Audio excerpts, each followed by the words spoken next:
Capítulo 537. Atrás da porta estava um homem de peito nu com uma horrível serpente marinha azul tatuada no braço e pequenas listras de tinta vermelha pintadas nas laterais das bochechas, no peito e no abdômen, cada grupo formado por 3 listras. Realmente exótico. Mas você não tem medo de chamar a atenção demais? Você não tem medo de ser pego pela polícia enquanto está fora? Você faz parte da resistência que se envolve em operações secretas. Klein estava prestes a retrair o olhar quando foi quase forçado a franzir a testa pelas sobrancelhas grossas e bagunçadas e pelos olhos de sangue frio do homem. Ele matou muitas pessoas. Klein fez um julgamento aproximado baseado em sua intuição espiritual. Honestamente falando, devido à identidade e ao conhecimento de sua vida anterior, ele inicialmente teve muita simpatia pelos rebeldes sob o domínio colonial. No entanto, depois de ouvir que o homem e os seguidores do deus do mar Calvitoa basicamente praticavam os mesmos atos, ele ficou ainda mais cauteloso e enojado. Isto não quer dizer que discriminasse a fé local, mas sim que compreendia que a fé tradicional de todas as ilhas coloniais ainda se encontrava numa fase primitiva que acreditava no sacrifício. Eles adoravam com comida e sangue, usando sacrifícios vivos, e ainda estavam num estado de completa ignorância. Além disso, com as experiências do imperador e minhas, a natureza Beyonder deste mundo está cheia de loucura e distorções. Uma divindade ainda no estágio primitivo de sacrifício é basicamente incapaz de resistir a esta tendência. É bastante óbvio que tipo de estilo eles seguem. Sem dizer uma palavra, Klein seguiu Danites para dentro da sala. Edmonton, quem está aqui? Uma voz suave soou na área perto das janelas. O homem tatuado fechou a porta e disse: "Eles se disfarçaram." Naquele momento, Klein deu uma boa olhada na situação na sala e obteve uma compreensão básica dela. A sala não era muito grande. Um armário, uma mesa e algumas cadeiras bastavam para fazer com que parecesse apertado. À direita havia 2 portas que davam para o que parecia ser um quarto. À esquerda havia uma cozinha separada por um armário. Quanto ao banheiro, não havia dúvida de que não havia. Quando Klein subiu as escadas, descobriu que havia um banheiro comum no canto de cada lance de escada. O fedor de não serem lavados por longos períodos de tempo incitava qualquer transeunte a subir mais rápido. Diretamente na frente dele havia uma janela. 2 varas de bambu penduradas serviam para pendurar muitas roupas para secar. Havia 4 ou 5 homens sentados ou em pé na porta do quarto e na sala. Todos eram nativos de pele escura e cabelos levemente cacheados. Eles usavam camisas taraba azul escuras e tinham mais ou menos tinta vermelha na pele nua, e quanto à tatuagem da serpente marinha, Klein não sabia dizer se ela estava lá ou não por causa das roupas. Alguns deles carregavam revólveres na cintura, outros carregavam rifles de caça vermelho amarronzados.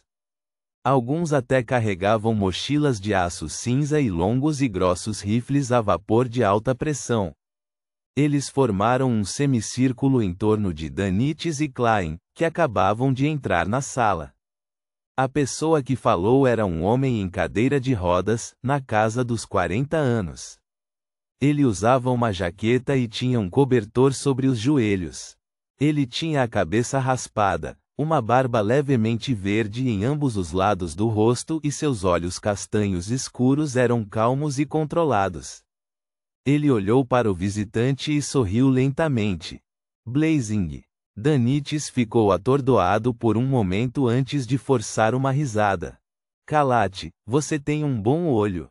"Porra! Sou tão ruim em me disfarçar?" Ele rugiu interiormente, não querendo aceitar o fato. Cala-te ignorou o elogio insincero de Blazing e, em vez disso, riu. "Ouvi dizer que você matou Steel e Henry? De que outra forma eles estariam mortos?"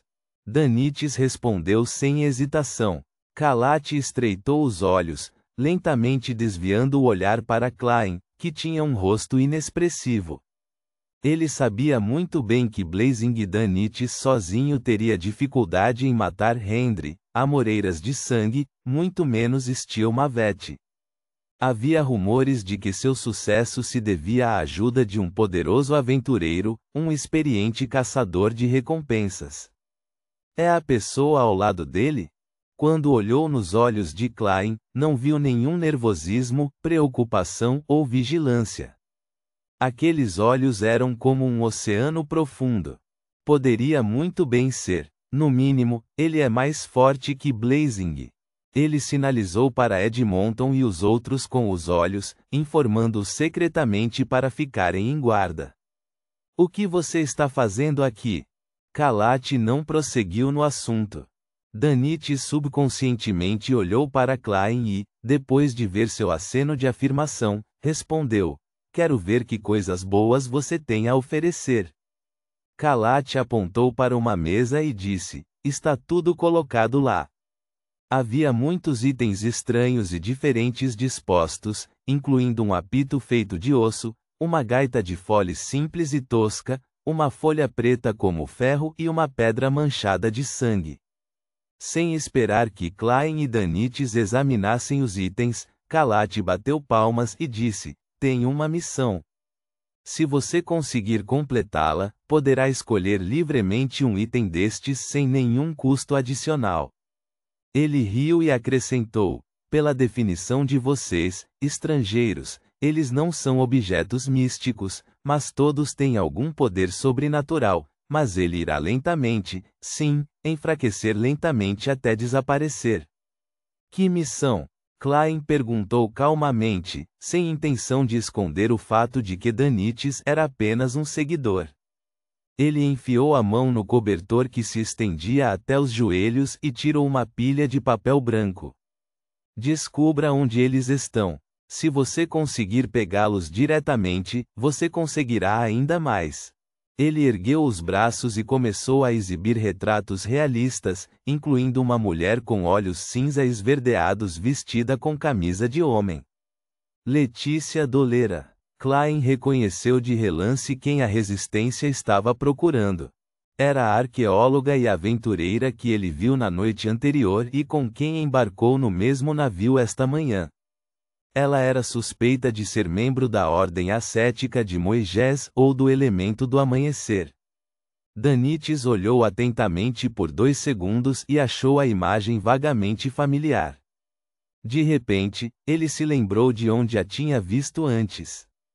German Sparrow mostrou isso em seus sonhos. Ele tinha acabado de perguntar isso à capitã à tarde, e já estamos esbarrando em algo relevante à noite. Ele não é muito engenhoso na coleta de informações? Danites resistiu à vontade de olhar para o aventureiro maluco ao seu lado, com medo de que Kalate e Edmonton notassem algo errado. Ele era muito experiente nesta área. A resistência, que acredita no Deus do Mar, está à procura de Letícia. A fé do Deus do Mar se espalha por todo o arquipélago Horsted, incluindo Simin. Houve uma cobra ontem à noite. A imagem do Deus do Mar é a de uma gigantesca serpente marinha.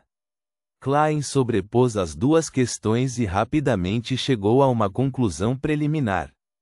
A arqueóloga Letícia e companhia obtiveram um item importante envolvendo o Deus do Mar no templo esquecido na antiga floresta da ilha Simin. Consequentemente, resultou na investigação da noite passada e na busca da resistência. Klein pensou por um momento, depois deu uma resposta superficial: vou ficar de olho. Não vou me envolver aleatoriamente em assuntos relacionados a espíritos malignos. Claro, se for necessário, então irei reportar aos oficiais. Ele silenciosamente acrescentou algumas palavras interiormente. Kalate assentiu e disse: dê uma olhada primeiro e veja se há algo que você deseja.